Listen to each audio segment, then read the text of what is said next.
इस वैक्सीन के बारे में बताइए कि ये वैक्सीन कितने इंजेक्शन में पूरी होती है। जी। दूसरा कि एक बार अगर ये वैक्सीन लगवा ली जी।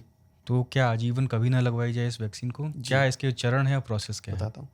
तो सर सबसे पहले हमने घाव को धोआ, उसके बाद हमारे को डॉक्टर के पास जाना है। अगर हमारे को वैक्सीन लेनी है तो उसके 2 शेड्यूल हैं। जो एक रेगुलर शेड्यूल था, पहले हम सुनते थे कि पेट में इंजेक्शन 14 लगते थे, इंजेक्शन। वो तब खत्म हो चुका है। अब आसान हो गया है, अब हमारे को सिंपल आर्म पे लगती है। क्या बच्चों को पेट में पहले देते थे सच में? बिल्कुल देते थे, 14 इंजेक्शन लगते थे। वो चीज़ अब खत्म हो चुकी है। अब जो नई वैक्सीन आई हैं वो आराम से आर्म्स पे ली जा सकती है।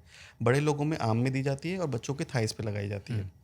इसका जो शेड्यूल होता है, डोज 0 मतलब जिस दिन काटा उस दिन, फिर 3rd day, 7th day, 14th day और 28th डे 5 डोजेज़ लगती हैं। एक और शेड्यूल आया है जिसमें आपको 4 डोजेज़ लगती हैं। पहले दिन 2 डोजेज़, फिर आपको 7वें दिन 1 डोज़ और 21वें दिन या 28वें दिन आपको 1 डोज़ लगती है। ये इसका शेड्यूल है। अगर हम इम्यूनोग्लोबुलिन की बात करें, सो इम्यूनोग्लोबुलिन तो देखिए वैक्सीन क्या है, जो वायरस को पनपने से प्रिवेंट करेगी। और जो इम्यूनोग्लोबुलिन होता है वो उस समय आपकी बॉडी में जो वायरस घुस गया अगर, उसको वो तुरंत मार देगा, बेसिकली ये होता है। तो जब कैटेगरी 3 की बाइट की बात करते हैं जिसमें डीप वुंड्स होते हैं, तो उसमें इम्यूनोग्लोबुलिन का बहुत बड़ा रोल होता है। इम्यूनोग्लोबुलिन हम कैसे देते हैं, हमारे को डोज कैलकुलेट करनी होती है।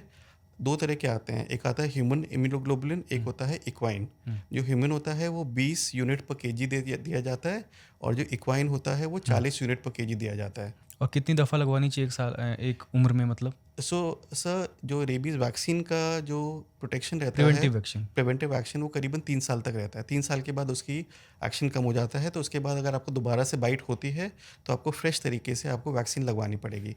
अगर आपने 3 साल के भीतर आपको दोबारा बाइट होती है तो आप 2 डोज वैक्सीन की लगवा सकते हैं, 0 डोज और 3 डोज, उससे भी आपका बचाव हो जाएगा। अगर हैवी वाइट है, मैं कह रहा हूँ उसको रेबीज़ की है भी कुत्ते को, और आप जा कर के जो ट्रीटमेंट करा रहे हैं, क्या उसमें रिस्क तब भी रिस्क रहता है कि रेबीज़ का वायरस जो है पूरी तरह से ना मरे? सर रेबीज़ की वैक्सीन 100% इफेक्टिव है। तो अगर आप वैक्सीन और इम्यूनोग्लोबुलिन लगवा लेंगे प्रॉपरली, तो फिर आपको रेबीज़ होने के चांसेस ना के बराबर है। अच्छा, ये वैक्सीनेशन और ट्रीटमेंट जो है इसका, कई लोग इसलिए भी इससे दूर भागते हैं। वो कहते हैं कि बहुत भारी होता है, सिम्टम इसके ऐसे होते हैं कि शरीर सह नहीं पाता है। गाँव के बुज़ुर्गों ने बहुत सारी भ्रांतियाँ फैलाई हुई हैं।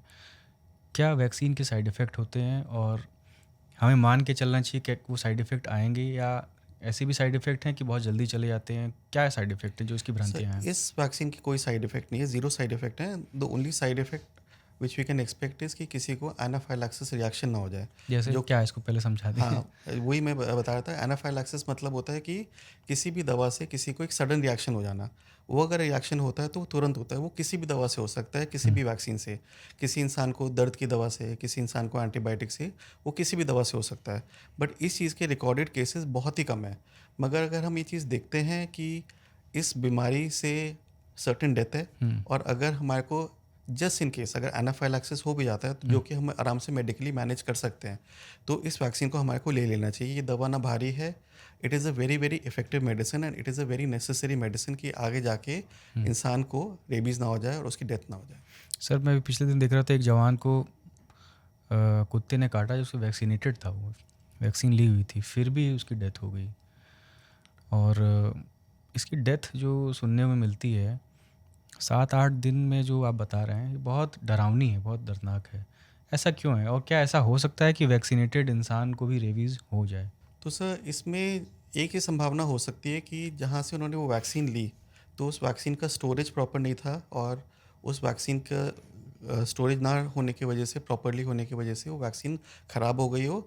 तो उस जवान ने भले ही वो वैक्सीन ले लिया और उस वैक्सीन ने असर नहीं किया हो। या हो सकता है कि उन्होंने जो वैक्सीनेशन का शेड्यूल रिक्वायर्ड था वो पूरा ना किया हो, जिस वजह से उनको बीमारी हो गई हो। और थर्ड संभावना हो सकती है कि उन्होंने जिस टाइम पे लेना चाहिए था वैक्सीन, उस समय वैक्सीन ना लेके लेट ली हो, उसके पहले ही बीमारी उनके शरीर में घुस गई और फैलनी शुरू हो गई, जिस वजह से उनको बीमारी आगे जाके हो गई।